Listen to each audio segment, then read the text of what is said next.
Arā kā rāhui COVID-19 e wero nei i te ao mātauraka.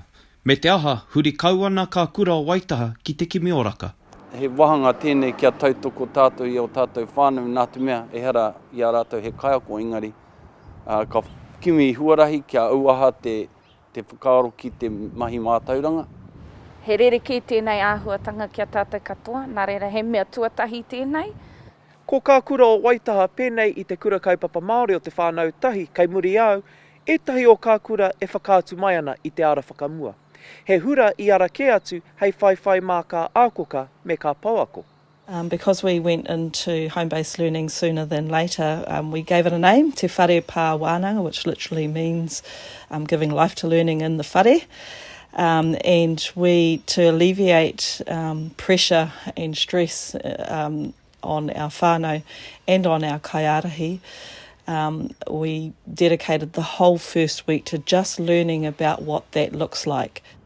Te nuinga o te mahi he mahi matihiko, engari kua kite ngā pūmanawa o tātou whānau i roto i nei mahi.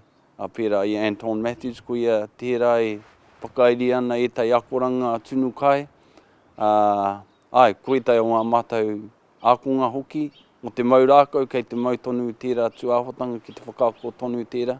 He oti anō kei te tihi o huatau te āhua ki o tātou kura pā wānaka anō hoki, hei roto mai e nei marama e kainamu mai nei. I tēnei wā, kei te whai mātou i ngā rangahau, kei te puta mai te tohunga nei a Nigel Leta me tana ki i tēnei wā e te whānau.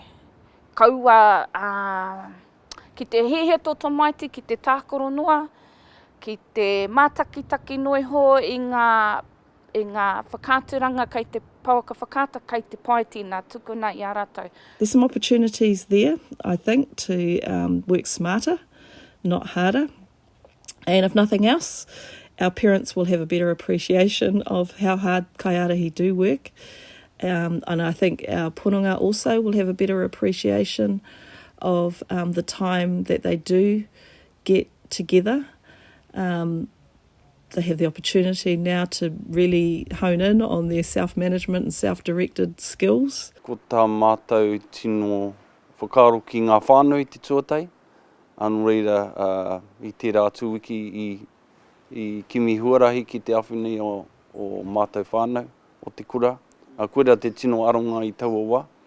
Nā ētahi tauira o kā kura e whakatauira mai ana i te nanaiore ki kā koko o whare auaha, hei putaka whakaihu waka mō rātou i tēnei wā whakamoho ao. Arā te kōrero e kapi katoa i tēnei pūroko, huri te ao, huri te tikaka. Henare te aika puanaki, Tahu News.